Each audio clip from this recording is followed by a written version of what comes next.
O Diyos, kung paanong kami po ay ipinanganak na muli sa pamamagitan ng iyong salita, ay humihingi din po kami sa iyo ng tulong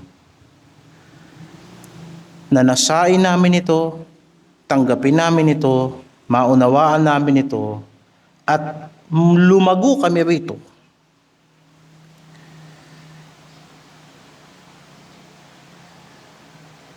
Kagaya ng sanggol na bagong panganak, hindi siya lumalaki na nagiging ibang nilalang. Nare-realize sa paglago kung ano ang sanggol. Kaya kami umaasa sa Panginoon. Nang kami naligtas, kami kumpleto na kay Kristo. At sa amin pong panghahawak at sa pagpapatuloy sa iyong salita, ay kami ay nahuhubog sa larawan ni Kristo. Kaya humihingi po kami sa iyo, Panginoon, ng doktrina na hindi lamang lalapat sa aming isip, kung hindi papasok sa aming mga puso at magpapabago ng aming buong pagkatao, simula sa aming tahanan tungo sa iglesia, hanggang sa mga taong hindi pa nakakakilala sa iyo. Sa tanging pangalan ng Panginoong Hesus. Amen. Ang ating pong paksa ngayong umaga ay ang pagtuloy ng hari sa tahanan. Ang pagtuloy ng hari sa tahanan. At babasahin natin sa Matthew chapter 8, verse 14 hanggang 17. Bagamat ang ministeryo ng ating Panginoong Jesucristo ay malawak simula sa Israel tungo sa dulo ng sanlibutan, hindi niya iniwaglit ang pinakamaliit na unit, pinakamaliit na unit ng lipunan, at yan ay ang tahanan. So basahin natin sa Matthew chapter 8 verse 14 hanggang verse 17. Nang pumasok si Jesus sa bahay ni Pedro, ay nakita niya ang biyanang babae nito na nararatay dahil sa lagnat. At hinipo ang kanyang kamay at inibsan siya ng lagnat, at siya'y nagbangon at naglingkod sa kanya. Nang kinahapunan, ay dinala nila sa kanya ang maraming inaalihan ng demonyo. At pinalayas niya sa isang salita ang masasamang espiritu at pinagaling ang lahat ng mga may sakit, upang matupad ang sinasabi sa pamamagitan ng propeta Isaias na nagsasabi, siya rin ang kumuha ng ating mga sakit at nagdala ng ating mga karamdaman. Salamat sa pagbasa ng salita ng Panginoon. Ang bahaging ito ng Ebanghelyo ay nagsasalaysay kung paano pinagaling ng Panginoong Jesucristo ang biyanan ni Pedro, at kung paano mula sa tahanang iyon ay lumawak ang kanyang ministeryo tungo sa mas nakararaming tao. Ang kaparehong salaysay ay matatagpuan natin sa Mark chapter 1 verse 29 hanggang 34 at pati sa Lucas chapter 4, verse 38 to 41. Ang bayan ng Capernaum sa Galilea ang naging pangunahing sentro ng unang yugto ng pampublikong ministeryo ng ating Panginoong Jesucristo. Dito niya tinawag ang ilan sa kanyang mga unang alagad at isinagawa ang marami sa kanyang mga himala at pagtuturo. Kung ipagkukumpara natin ang ulat na ito sa salaysay ng pagpapagaling ng paralitiko na mababasa natin sa Matthew chapter 9 verse 1 at saka sa Mark chapter 2 verse 1, makikitang ang Capernaum ay tinawag na rin na kanyang sariling bayan, na nagpapahiwatig na sa Capernaum ay meron ng tiyak na tirahan ng ating Panginoong Hesukristo habang isinasagawa niya ang kanyang ministeryo sa Galilea. Ang pagpasok ng Panginoon sa bahay ni Simon Pedro sa ating binasa sa verse 14 ay maaari ring magpahiwatig na ang tahanan ni Pedro at Andres ang nagsilbing kanyang pansamantalang tuluyan at himpilan ng ministeryo. Mula sa simpleng tahanang ito, tumanggap siya ng mga nangangailangan, nagturo at nagpagaling ng maraming may sakit dahil dito. Ang bahay ni Pedro ay naging isang mahalagang sentro kung saan nahayag ang kapangyarihan at habag ng Mesiyas sa mga tao ng Capernaum. Ang ebanghelyong ating binasa ay nagsasalaysay na nang pumasok ang Panginoong Hesukristo sa bahay ni Simon Pedro ay natagpuan nito ang biyanan na nakaratay dahil sa mataas na lagnat.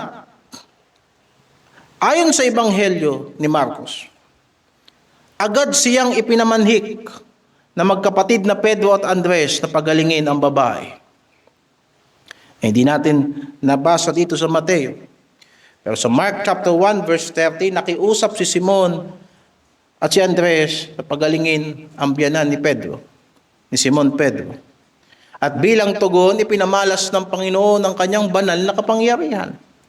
Kapansin-pansin na ang tatlong ebanghelyo ay nagbigay ng magkakatugmang detalye ng himalang ito. Ayon kay Mateo, hinawakan ng Panginoon ang kamay ng babae. Matthew chapter 8 verse 15.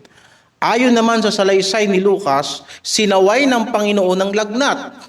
Luke chapter 4 verse 39. Samantalang sinabi ni Marcos na itinindig niya ito matapos hawakan ng kamay. Sa Mark chapter 1 verse 31. Ang magkakaibang detalyeng ito, mga kapatid, ay hindi nagkakasalungatan, kung hindi nagtutulungan upang mabuo ang kabuuan ng larawan kung paano nangyari. Hinawakan ng Panginoong Hesukristo kamay ng biyanan ni Pedro, sinaway ang lagnat at tinulungan siyang tumayo. Subalit, ang resulta ay iisa lamang.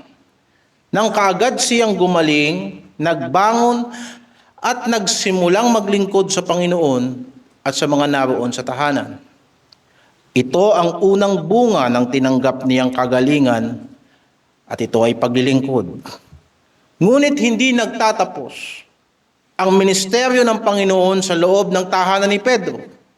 Nang kinahapunan, matapos ang araw ng pamamahinga, nagsimulang dumagsa ang mga tao. At mabasa natin yan sa verse 16 ng ating paksa, ng ating teksto. Nakikukumpara natin sa sulat ni Marcos. Sa Mark 1:31, ang buong bayan ay nagkatipon sa pintuan ni Simon Pedro.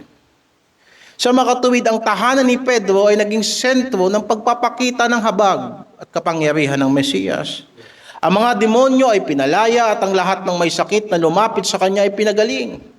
Ipinaliwanag ni Mateo na ang mga himalang ito ay katuparan ng hula ni Isaias, na siya rin ang kumuha ng ating mga sakit at nagdala ng ating mga karamdaman. At ang cross-reference niya ay Isaiah 53 verse 4. Mahalagang maunawaan na ang parting ito ng kasulatan na binanggit ni Mateo ay nasa kabuuan ng Isaiah 53.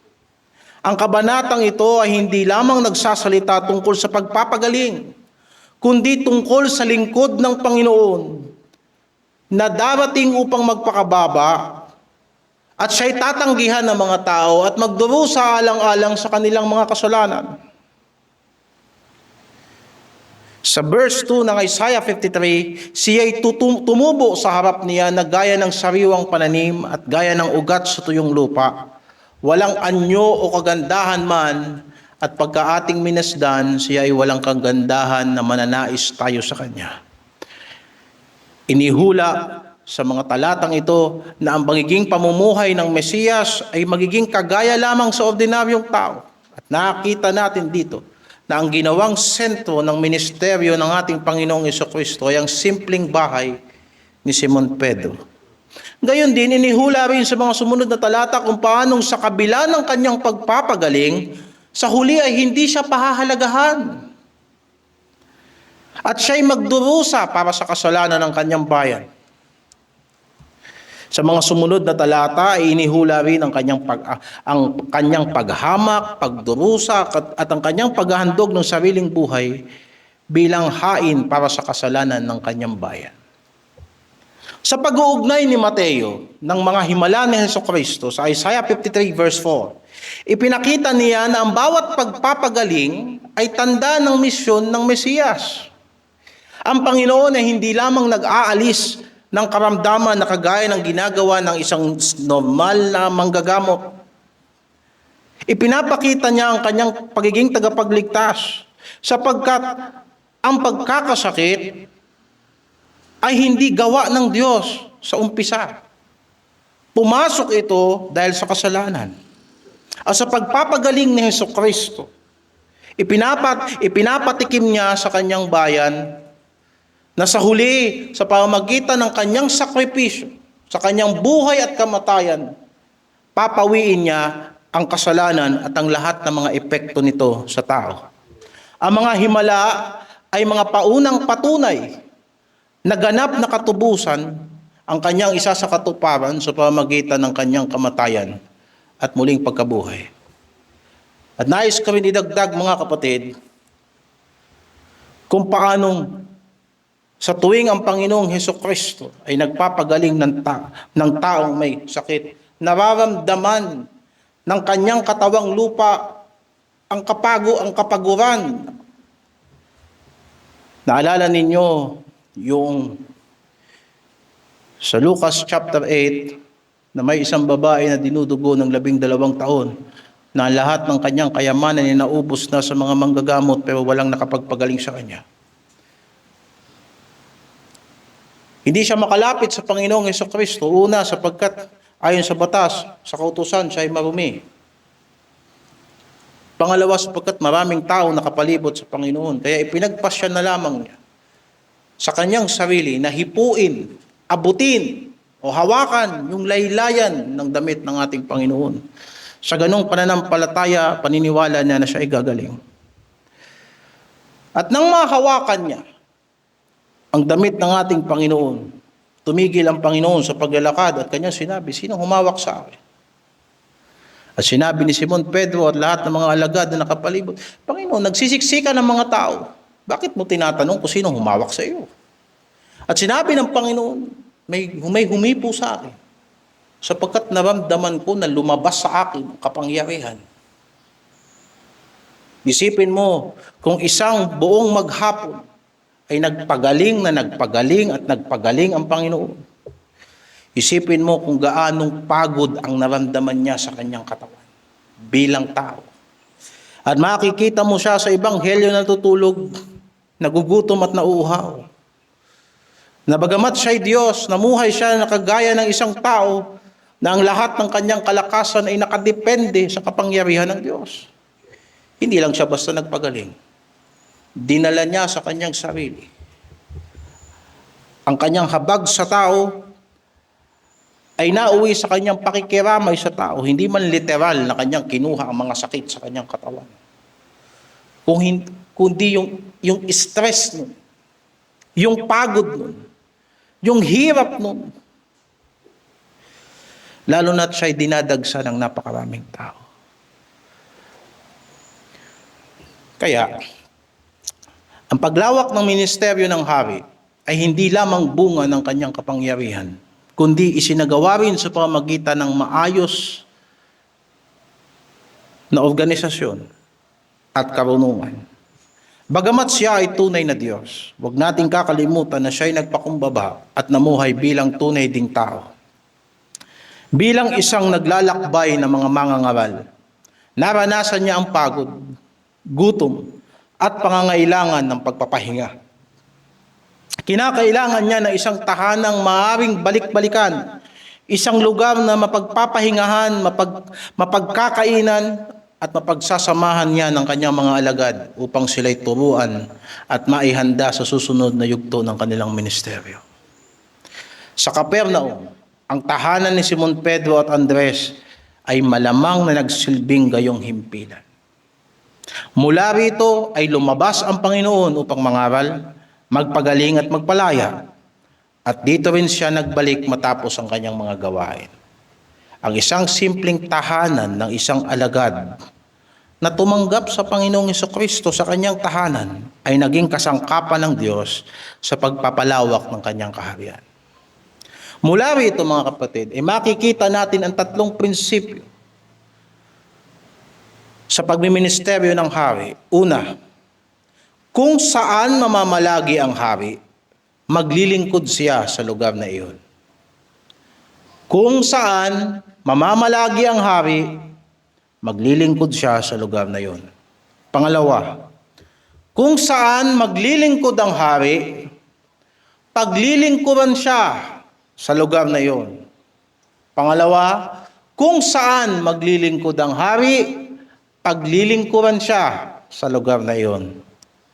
Pangatlo, kung saan pinaglilingkuran ng hari, maglilingkod din siya mula sa lugar na iyon. Pangatlo, kung saan pinaglilingkuran ng hari, maglilingkod din siya mula sa lugar na iyon. At ang natitirang oras ng pangangaral ay nasa pagpapaliwanag ng tatlong prinsipyo na iyan.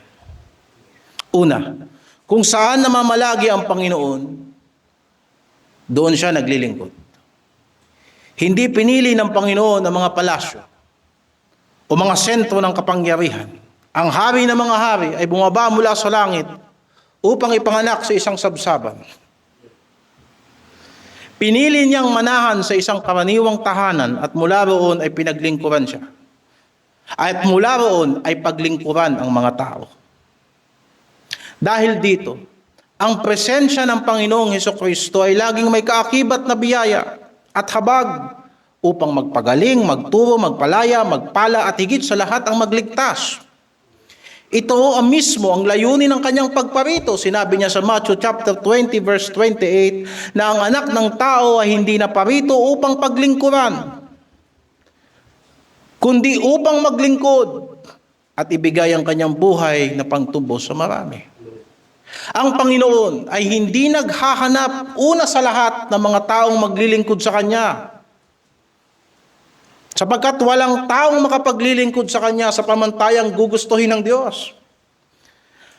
Ang hinahanap ng Panginoon ay mga taong Kanyang mapaglilingkuran, mga taong tatanggap sa Kanyang kabutihan. Siya ang unang lumalapit, siya ang unang nagbibigay, siya ang unang nagmamahal. Ang paglilingkod niya ang nagiging dahilan upang ang tao ay matutong maglingkod din sa Kanya. Makikita natin ang prinsipyong ito sa kwento ng magkapatid na si Marta at si Maria, na minsan sila'y dinalaw ng Panginoon sa kanilang tahanan sa Luke chapter 10 verse 38 to 42. Habang si Marta ay abalang-abala sa paghahanda at paglilingkod, si Maria naman ay naupo sa paanan ng Panginoon upang makinig sa kanyang salita.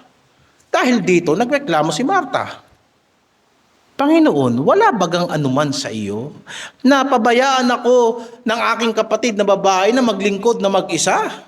Iutos mo nga sa kanya na ako'y tulungan niya. Datapwat sumagot ang Panginoon at sinabi sa kanya, Marta, Marta, naliligalig ka at nababagabag tungkol sa maraming bagay. Datapwat isang bagay ang kinakailangan, sapagkat pinili ni Maria ang magaling na bahagi at hindi aalisin sa kanya. Hindi sinaway ng Panginoon si Marta dahil sa kanyang paglilingkod, kundi dahil sa kanyang pagkaligalig. Nakalimutan niya ang tunay na layunin ng pagdalaw ng Panginoon. Hindi pupunta si Kristo sa bahay niyo para makikain. Pumunta si Hesukristo sa tahanan nila upang sila ang pakainin ni Kristo ng kanyang mga salita. Ang pinakamahalagang handog ni Kristo sa isang tahanan ay ang pagpapala ng kanyang salita. At ito ang tinutukoy niya na isang bagay na kinakailangan. Ang makinig sa tinig ng hari at tanggapin ang kanyang katotohanan. Ang pagkain ay lilipas, ang mga gawain ay matatapos, ngunit ang salita ng Diyos ay mananatili magpakailanman. Ang sino mang tumanggap nito ay tumatanggap ng kayamanang hindi maaaring maagaw.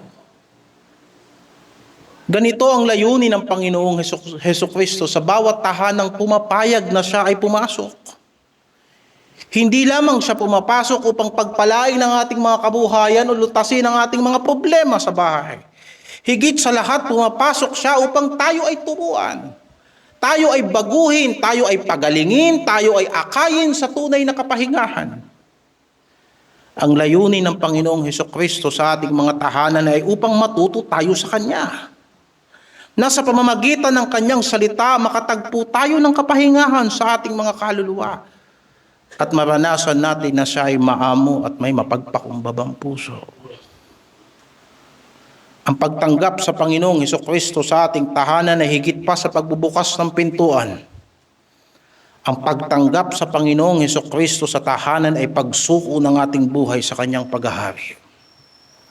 Hindi siya pumapasok bilang isang malupit na mananakop, kundi bilang isang mahabagin at makatarungang hari. Dumating siya upang mag-ayos. Ayusin ang ating magulong pamumuhay. Dumating si Hesukristo sa ating mga tahanan para ituwid yung mga desisyon natin na malayo sa salita ng Diyos. Dumating si Hesukristo para wag tayong mabuhay kagaya ng mga tao sa sanlibutan, sapagkat sa dulo yan din ay kapapahamak natin. Pumasok si Hesukristo sa ating mga tahanan para disiplinahin tayo sa kabanalan. Para wag kang maging masamang patotoo sa Kanyang pangalan. At para hubugin tayo sa Kanyang kalooban.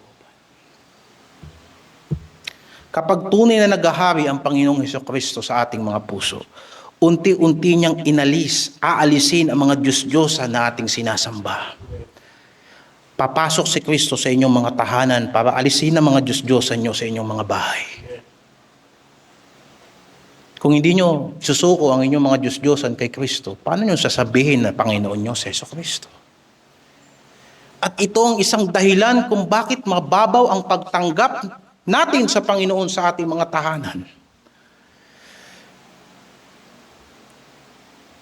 Aalisin ng Panginoon ang pag-ibig natin sa sarili, sa kasakiman, kapalaluan at lahat ng kasalanang humahadlang sa atin sa pakikipag-isa natin sa Diyos.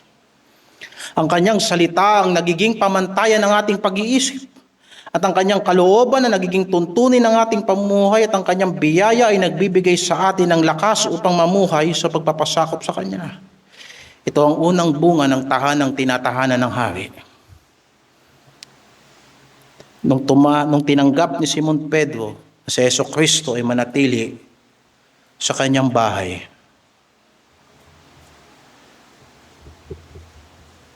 inayos ni Kristo ang kanyang buhay. Bago niya gamitin ang tahanang iyon sa kanyang misyon, babaguhin muna niya ang mga taong nakatira dito. Kung saan mamamalagi ang hari, doon siya maglilingkod. Pangalawa, kung saan naglilingkod ang Panginoon, doon din siya pinaglilingkuran. Tinanggap ng pamilya ni Simon Pedro ang Panginoong Hesukristo sa kanilang tahanan at bilang tugon ay pinaglingkuran nila si Kristo sa kanilang tahanan. Ang biyanan ni Pedro matapos gumaling ay hindi na natiling nakahiga o naghintay na pagsilbihan pa. Kapag kaagad siyang nagbangon, naglingkod sa Panginoon. Ang unang bunga ng biyayang kanyang tinanggap ay hindi mga salita ng pasasalamat, kundi isang buhay na paglilingkod. Hindi nagtatapos sa salita ang pagpapasalamat sa Diyos. Ang pagpapasalamat sa Diyos ay pinakikita sa isang bagong buhay. Ito ang likas na bunga ng tunay na pakikipagtagpo kay Kristo. Ang tahanang napasakop sa kanyang paghahari ay makakaranas ng kanyang biyaya at nagiging tahanang naglilingkod sa kanya. Paano ba natin tinanggap si Hesukristo sa ating mga tahanan, sa ating buhay? Hindi pa sa pamamagitan ng ating pakikinig at pagpapasakop sa kanyang salita. Hindi ito nagiging bunga ng pamimilit, kundi ang ng pusong binago ng kanyang pag-ibig. Ang sambahayan, ang unang saksi sa himalang ginawa ni Hesukristo sa ating buhay. Walang ibang makakita ng iyong buhay Kristiyano maliban yung mga kasama mo sa bahay mo. Bago pa man makita ng lipunan ng ating pananampalataya, Nakikita na ito ng ating asawa, ng ating anak, ng ating mga magulang at ating mga kapatid. O idagdag pa natin ng ating mga kasambahay. Kung tunay na binago tayo ng Panginoon, ang pagbabagong iyon ay unang mahahayag sa loob ng ating tahanan. Ang pusong nakaranas ng pag-ibig ni Kristo ay natututong umibig sa Kanya. Ayon sa sinabi ni Juan, minamahal natin siya sapagkat siya ang unang nagmahal sa atin. Ang isipang naliwanagan ng Kanyang katotohanan ay natututong magpasakop sa Kanyang salita. Kung ang taong naliwanagan ang pag-iisip sa salita ni Kristo, hindi lalakad sa kadiliman. Ang matang nakakakita ng Kanyang kaluwalhatian ay natututong luwalhatiin ng Diyos sa lahat ng mga bagay. Kaya nga isinulat ni Pablo sa Colossians chapter 3 verse 23 hanggang 24, anuman ang inyong ginagawa ay gawin ng buong puso, na gaya ng sa Panginoon, at hindi sa mga tao. Yamang inyong nalalaman na sa Panginoon ay tatanggapin ninyo ang ganting mana sapagkat naglilingkod kayo sa Panginoong Hesukristo. Ang taong nakakaintindi sa pagkilos ng banal na Espiritu, lagi niyang iniisip na ang Panginoong Hesukristo ay palaging isang hindi nakikitang bisita sa kanyang bahay. Kung sa paligid mo, gumagawa ka ng kasalanan at walang nakakakita, nagkakamali ka, merong isang nakakakita sa harapan mo, ang Diyos, si Hesukristo. Mapapansin na ang talatang binasa natin sa Colossians 3:23 hanggang 24 ay nasa gitna ng pagtuturo ni Pablo tungkol sa buhay pamilya at pang-araw-araw na pamumuhay. Ipinakikita nito na ang relihiyon ayon kay Kristo ay hindi lamang nakikita sa loob ng gusali ng iglesia, kundi nagsisimula sa tahanan. Ang tunay na Kristyanismo ay nakikita sa tahanan. Ang malusog na doktrina ay dapat magbunga ng malusog na pamumuhay. Kaya, ang asawang lalaki ay inutusang ibigin ang kanyang asawa na gaya ng pag-ibig ni Kristo sa iglesia.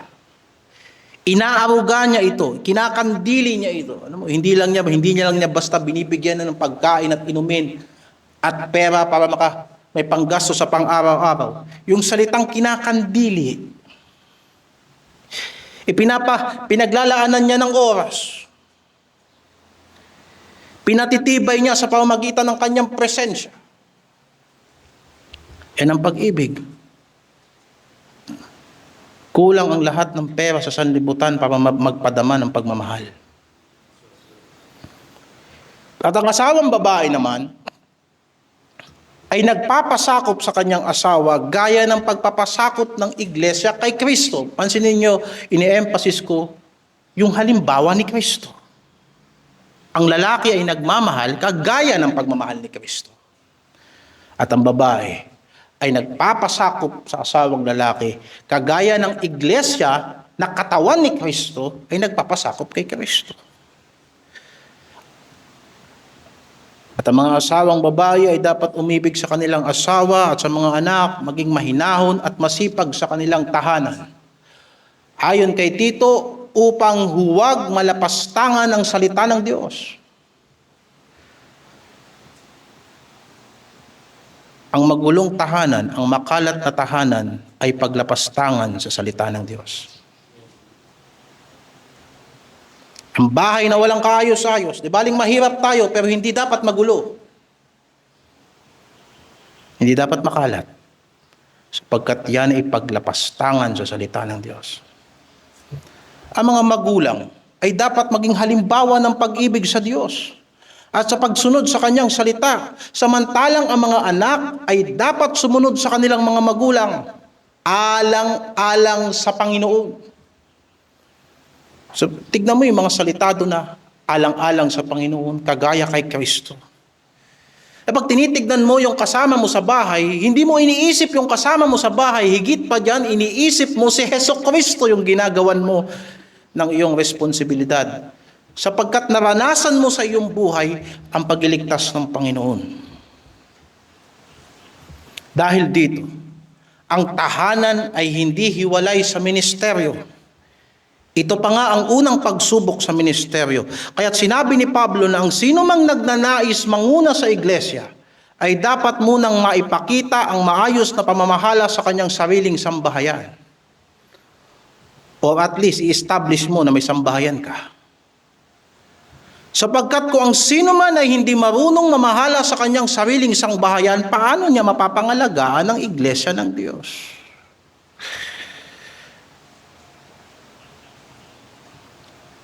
Ang isang taong hindi makapamuno sa kanyang sariling tahanan ay walang sapat na patunay na kaya niyang pangalagaan ang iglesia. Kaya ang mga mananampalataya ay hindi mawawala ng pag-asa sa kanilang mga kasama sa bahay na hindi mananampalataya. Sapagkat iyong tungkuling tinanggap sa Diyos na paglingkuran sila sa kanilang ikaliligtas alang-alang kay Kristo. Tayo ay magsikap sa pagpapanatili ng ating mabuting patutuo at katapatan sa Diyos sa kabila man ng pag-uusig sapagkat tayo ay naglilingkod sa Panginoon. Lagi kong binabanggit, hindi man sila maniwala sa iyo, pero hindi nila mapapasubalian na ang pamumuhay mo hindi kagaya nila. Mahirap na hindi ka pinaniniwalaan kasi parehas lang kayo ng pamumuhay. Hindi dapat natin kainggitan ang mga kasalanang sasabihin natin sa mga taong walang Diyos na dapat pagsisihan nila sa Diyos. Sasabihin mo sa kanila, pagsisihan nyo yan, pero totoo, naiinggit ka. Gusto mong gumaya sa kanila, kailangan natin maging matatag. Kaya nga ang paglilingkod kay Kristo ay hindi nag-uumpisa sa paglilingkod kay Kristo. Kailangan magpakumbaba tayo sa harapan ni Kristo at hayaan natin si Kristo ang maglingkod sa atin.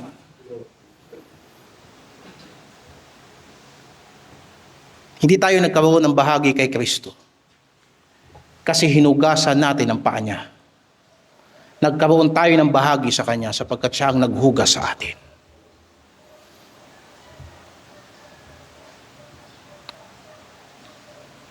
Yan ang Panginoon natin na hindi naghahanap ng paglilingkod. Sapagkat ang paglilingkod sa Diyos hindi dapat iniuutos. Ang paglilingkod sa Diyos ay bunga ng buhay na galing sa ginawa ni Kristo sa ating buhay. Hindi tayo nag-i-invest sa gawain. Dahil yung pag-i-invest sa gawain na yan, bunga yan kung may naranasan ka ba talaga sa Panginoon na pagmamahal. Dahil kung hindi mo naranasan yan at iniisip mo, ikaw ang naglilingkod kay Kristo, ikaw ang nag-i-invest sa iglesia, isang araw ikayayabang mo yan at sisingilin mo yan. Pero walang sino man na nakaranas ng kaligtasan, nakaranas ng biyaya at awa, na nagpakumbaba sa harapan ng Diyos, anuman ang kanyang magawa para sa Panginoon, sasabihin niya, hindi ako, kundi si Kristo ang nabubuhay sa akin. Kung kaya't, kahit sa ating mga tahanan, hindi tayo nagpapakita ng bait dahil lang para ipakitang Kristiyano na tayo. Ipakita natin sa kanila, Kristiyano man o hindi Kristiyano ang kasama natin sa bahay, ipakita natin sa kanila na totoong ipinamumuhay natin ang salita ng Diyos. Yan ang Kristyanismo.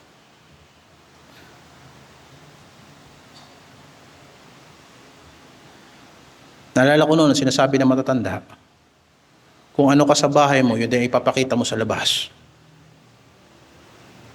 Kaya minsan, pag tayo ay napunta sa iglesia, at napunta tayo sa mga lugar na labas sa ating tahanan, mukhang hindi natural ang ating pagkilos. Kasi hindi tayo nagpa-practice ng Kristyanismo sa loob ng bahay. Para tayong namumuhay sa kautusan, hindi sa biyaya ng Diyos.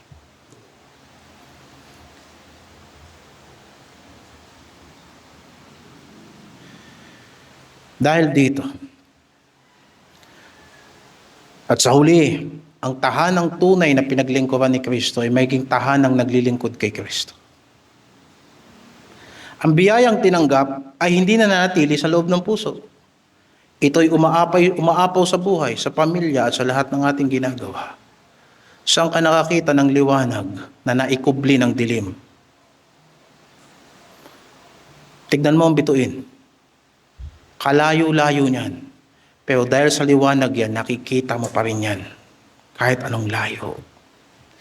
Walang sino man na nagbulsa ng baga na nag-aapoy ay hindi man lang uusok yung kanyang damit o hindi man lang siya maiinitan. Isipin ninyo mga kapatid kung gaano kadakila ang kapanganakang muli.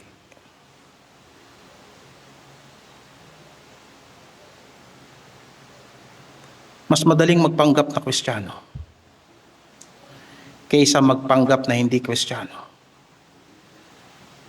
Pag-isipan niyo ang mga bagay na yan. Sapagkat ang pagiging Kristiyano ay gawa ng Diyos. Mas madali na magpanggap na Kristiyano. Sapagkat titignan mo lang kung anong mga kailangan. Pupunta ka sa simbahan pagkalinggo. Dadalo ka sa pananambahan. Tutulong ka sa iglesia, etc., etc. Pero yung magpanggap na hindi anak ng Diyos, hindi ka lang basta parurusahan ng Diyos niyan. Didisiplinahin ka ng Diyos at hindi ka mananaig sa kanyang biyaya. Hindi mo masisira ang gawa ng Diyos. Kaya kung masisira natin ang gawa ng Diyos, pag-isipan natin kung may gawa ang Diyos on the first place. Sinabi sa Ecclesiastes, nalalaman ko na anumang ginagawa ng Diyos ay mananatili magpakailanman. Walang maidadagdag dyan. At walang maibabawas dyan. Sapagkat ginagawa yan ng Diyos upang ang tao ay matakot sa Kanya.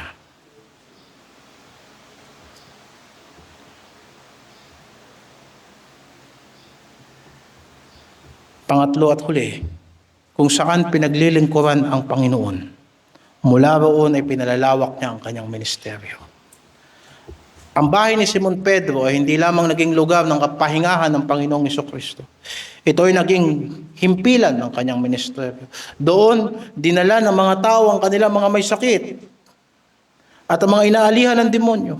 Mula sa tahanang iyon ay nahayag ang kapangyarihan, habag at paghahari ng Mesiyas sa buong Capernaum. Ang isang karaniwang bahay ay naging daan upang maabot ng Ebanghelyo ang isang buong bayan. Ipinakita nito ang isang mahalagang prinsipyo. Kapag ang isang tahanan ay nagpasakop sa paghahari ni Kristo at kusang naglingkod sa Kanya, ginagamit niya ang tahanang iyon. Kaya dapat matutunan ng mga Kristiyano, hindi natin ginagamit si Kristo. Dahil sa oras na gamitin natin si Kristo, hindi na tayo gagamitin ng Diyos. Dapat tayo ang gamitin ng Diyos.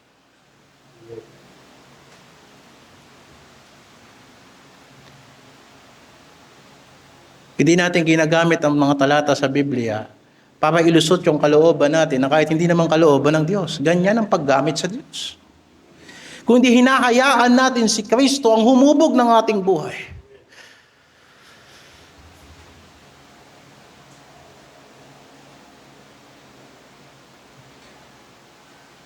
Ang isang tahanang nakasentro kay Kristo ay hindi lamang tumatanggap ng pagpapala. Ang tahanang yan ay nagiging daluyan ng pagpapala sa iba. Hindi nagkataon na ang unang sentro ng ministeryo ng Panginoon sa Capernaum ay isang tahanan. Gayon din, hindi nagkataon na ang unang paglaganap ng iglesia pagkatapos ng Pentecostes ay nagsimula sa mga tahanan. Sa mga tahanan ng mga mananampalataya. Bago pa naitayo ang mga kapilya. Ang mga bahay ng mga Kristiyano ang nagsisilbing lugar ng pagsamba, pagtuturo, pananalangin, pakikisama at pagpapahayag ng Ebanghelyo. Ito ay malinaw na larawan ng iglesia sa aklat ng mga gawa. Acts 2:4-6, ang mga mananampalataya ay nagpatuloy sa pagsamba at pagsasalo-salo sa mga bahay-bahay.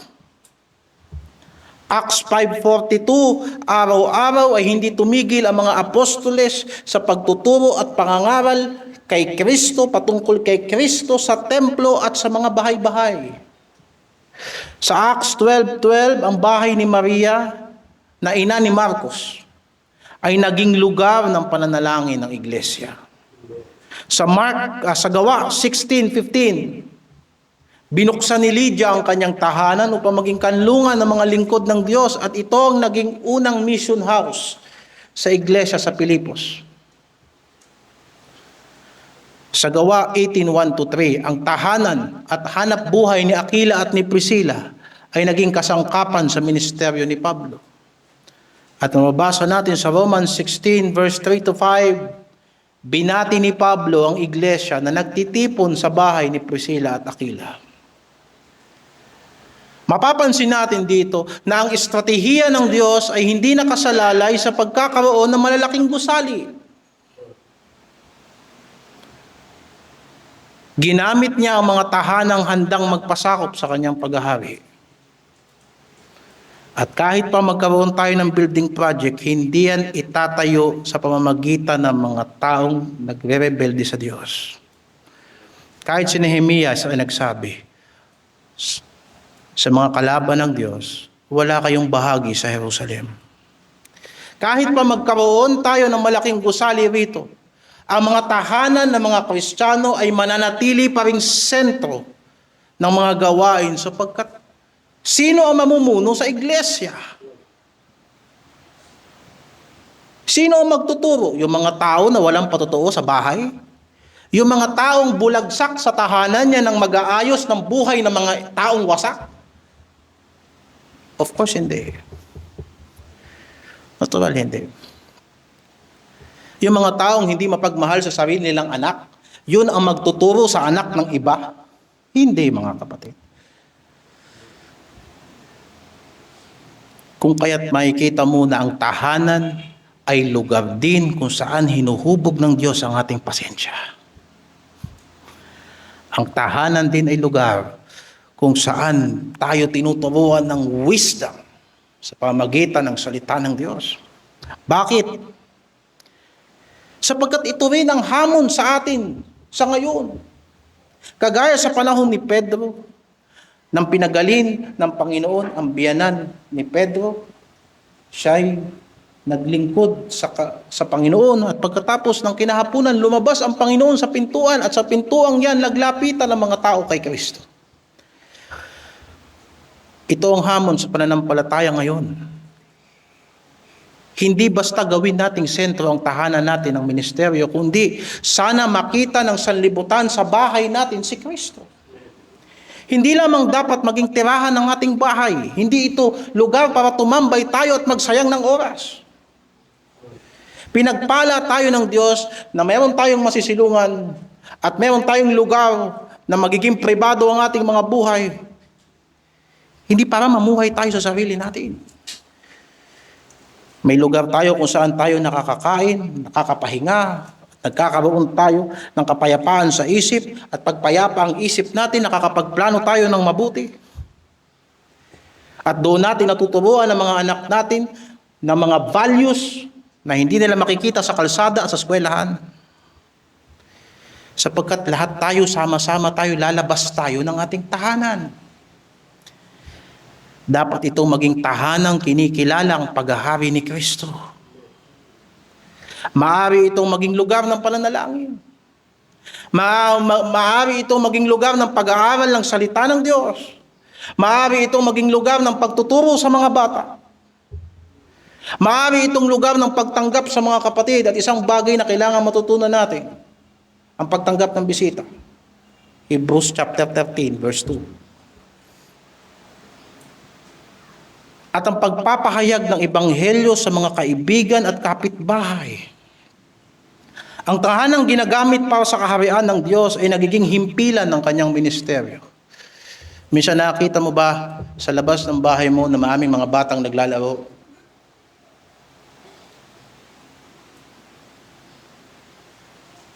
Paano mo gagawin na yung labas ng iyong tahanan ay maging sentro ng outreach program? Kausapin niyo ang Children's Church Administration, ang Children's Administration. May pagkakataon ba na mga kaibigan mo ay magtipon sa iyong tahanan? Gawin mong paraan yan. Para sabihin sa kanila ang salita ng Diyos, imbitahan niyo ang mga manggagawa.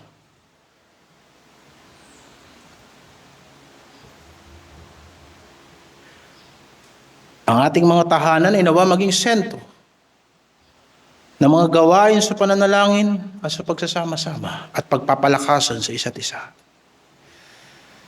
Sapagkat kung hindi natin maakay yung mga nasa loob na kay Kristo, paano mo aakayin yung mga nasa labas papunta kay Kristo? Yan ay plastic na Kristyanismo. Hindi lahat ay tinawag na mga ngaral sa harapan ng maraming tao. Ngunit bawat sambahayan na nagpapasakop kay Kristo ay maaaring maging ilawan ng Ebanghelyo.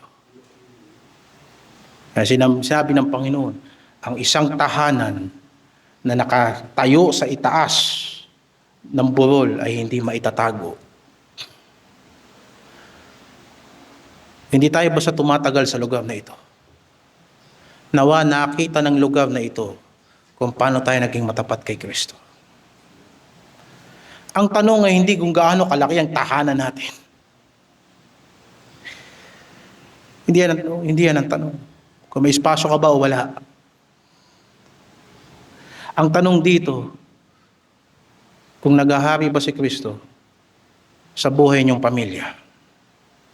At malaki ang pananagutan ng mga kalalakihan sa tahanan.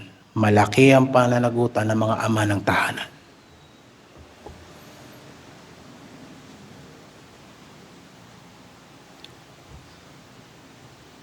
Bukas lagi ang ating ministeryo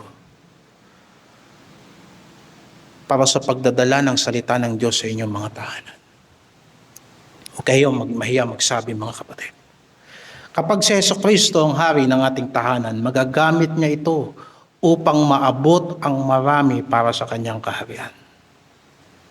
Kaya alam mo, kahit naghahanap tayo ng lugar kung saan tayo mangungupahan, saan tayo lilipat, lagi ko pa rin iniisip, paano ko mapaglilingkuran ng Diyos sa lugar na ito, naabot kamay ko lang ang iglesia.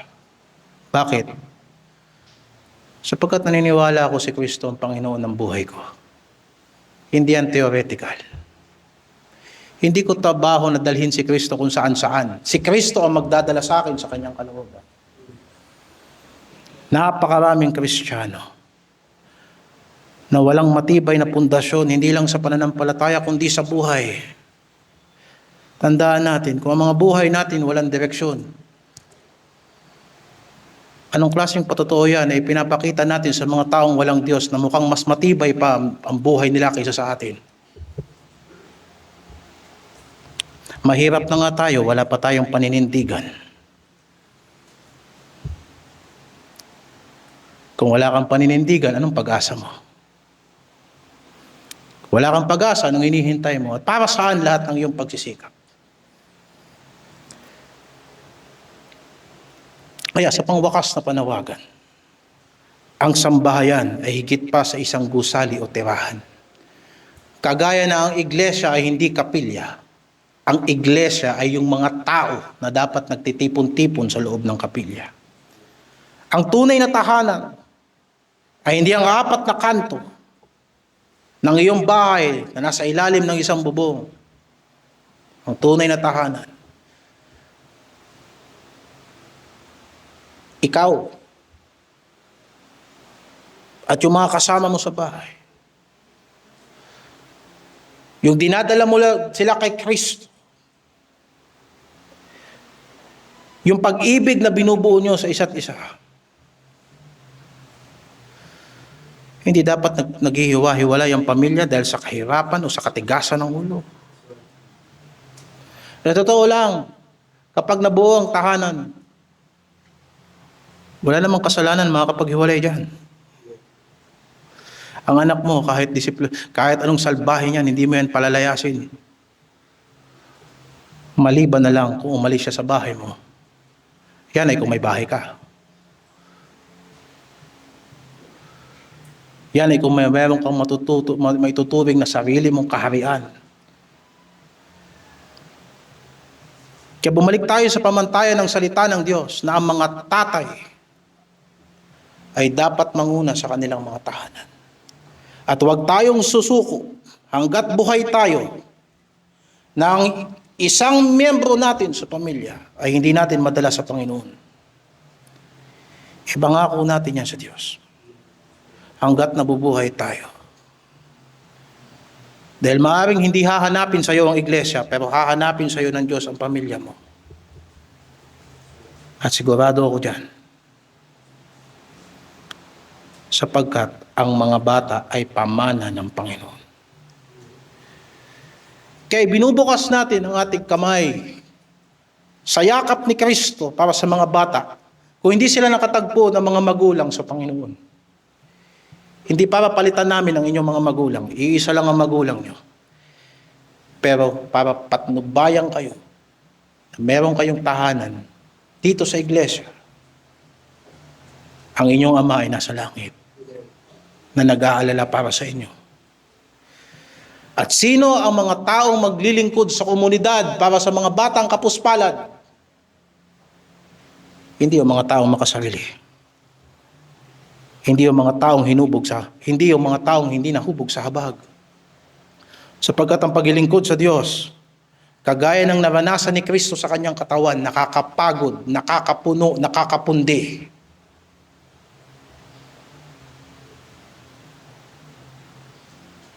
Gayunpaman, marangal na gawain ang magtiis sa tao. Marangal na gawain ang pagkatiwalaan ka ng Diyos na humubog ng isang kaluluwa. Kaya mula pa sa simula ng kasaysayan, mula sa halamanan ng Eden, hanggang sa pagtawag ng Diyos sa sambahayan ni Noe, hanggang sa sambahayan ni Abraham, hanggang sa sambahayan ni David, na ipinangako niya sa pamamagitan ng mga pamilyang yan, pagpapalain niya ang buong bansa. Hindi pinabayaan ng Diyos ang sangkatauhan. Ang lahat ng pangako sa mga pamilya ay natupad sa Panginoong Hesukristo. Ang anak ng Diyos ay tumahan sa piling ng mga tao, hindi sa lugar ng mga palasyo, kung hindi sa gitna ng mga mahihirap, sa gitna ng mga taong tatanggap sa Kanya, sa gitna ng mga taong kikilala sa kanilang sarili na wala silang magagawa hiwalay kay Kristo. Pumasok siya sa ating sanlibutan para dalhin ang mga makasalanan pabalik sa Diyos. At yan ang gustong gawin ng Diyos sa ating mga pamilya. Dalhin lahat sila sa Diyos. Hindi para mabulok sa sistema ng sanlibutang ito.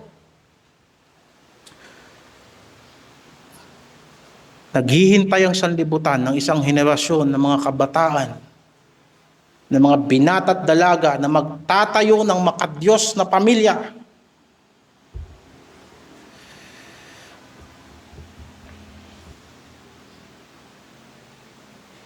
Naniniwala pa rin tayo sa moralidad ng pamilya.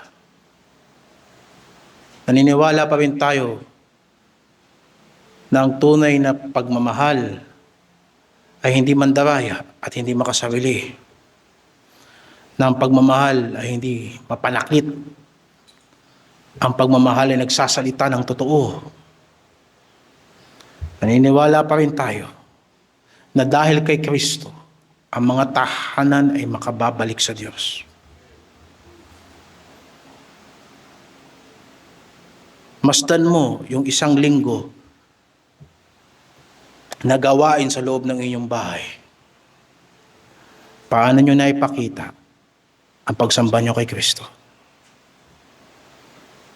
Baka mas bukas pa yung TV mo na mas matagal kaysa sa Biblia mo, sa pagsasagawa nito.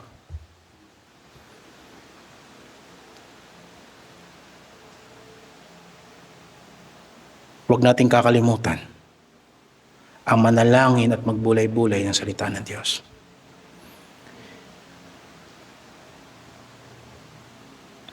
Kaya ang tanong ay hindi, bukas ba ang tahanan mo para kay Kristo? Pag pumasok ba ako sa bahay mo, tatanggapin mo ako para magturo ng salita ng Diyos? Hindi yun ang tanong. Ang higit na tanong ay, naghahari ba si Kristo sa puso mo? Sapagkat kapag ang hari ay tunay na naghari sa ating puso, babaguhin niya tayo at tayo ang magiging instrumento ng pagbabago ng ating tahanan sa tulong ng Banal na Espiritu. Marami sa inyo, umiyak kayo para madala ang mga mahal nyo sa buhay sa Panginoon. Ngayon pa ba kayo titigil? Huwag kayong titigil.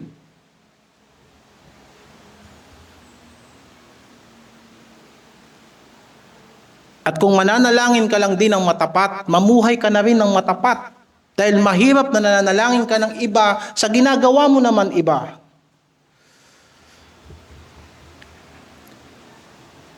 Kung matapat kang mananalangin, matapat ka rin sumunod sa salita ng Diyos. At kapag nanatili tayong tapat sa Kanya, isang araw, dadalhin niya tayo sa tahanang inihanda niya para sa lahat ng mga umiibig sa Kanya.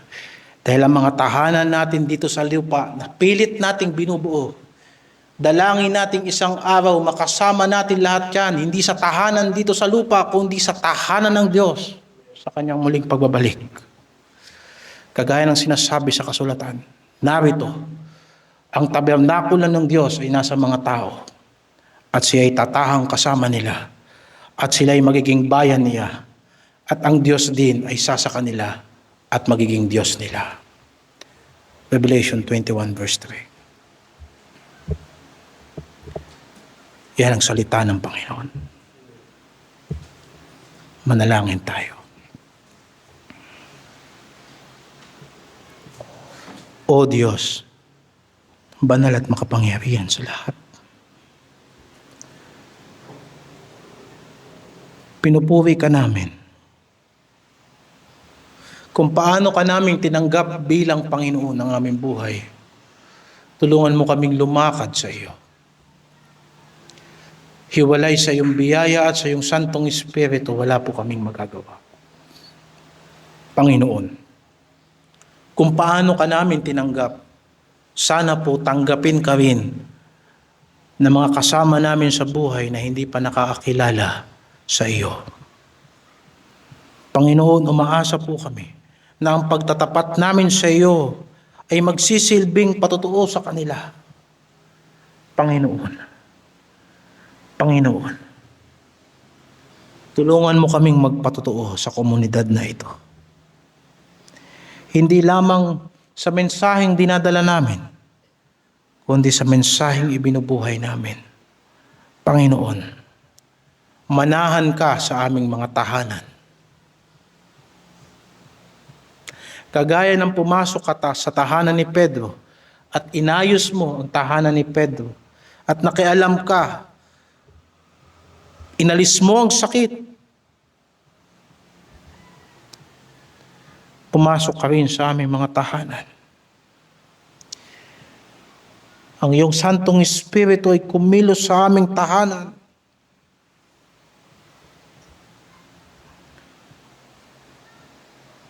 Tulungan mo kami maging masunurin sa iyong salita. Tulungan mo na bawat encounter namin sa loob ng mga bahay ng Kristiyano ay pagtitipon-tipon sa pangalan ni Kristo. Sapagkat 2 o 3 nagkatipon sa aking pangalan, sabi ni Jesus Christ, naroon ako sa gitna nila.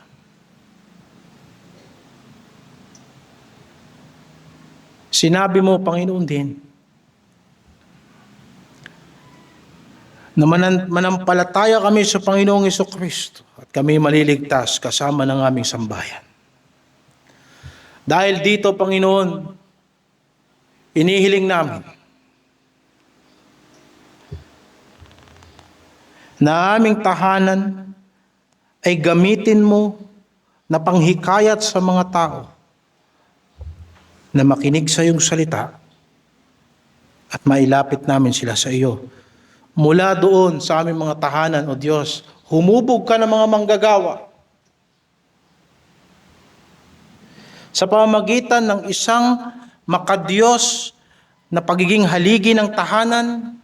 Ang mga kalalakihan ay sanayin mo upang maging mga haligi ng iglesia.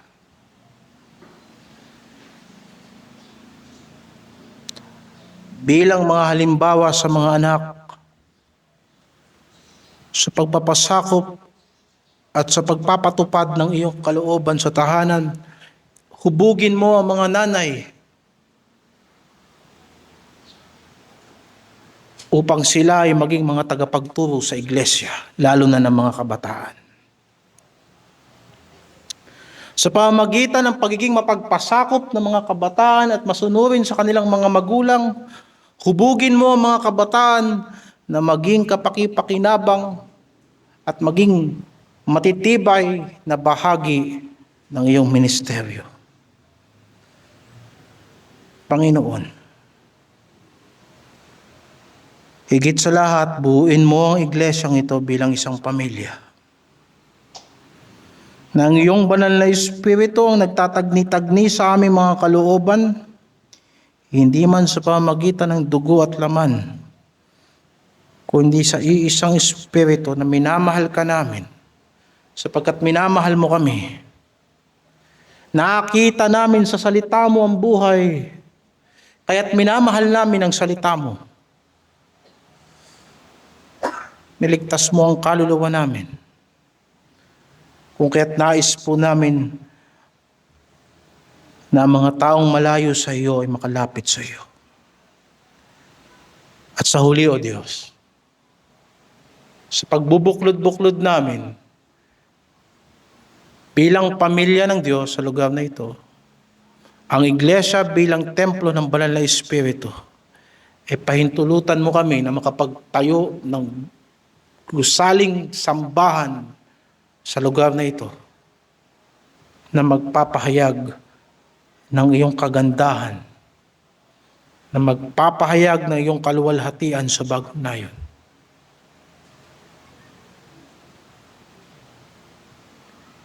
Salamat po sa pangangaral ngayong umaga. At kung saan kami nagkulang at saan kami kinausap ng banal na Espiritu na may pangungumbinsi sa kasalanan, ay patawarin mo kami, O Diyos. At patalikurin mo kami sa aming mga maling gawi upang hindi lang umusad ang aming pananampalataya, umusad din ang bunga ng aming mga pananampalataya. Sa iyo ang kaluwalhatian at ang aming pagpapasalamat. Sa tanging pangalan ng Panginoong Hesukristo. Amen.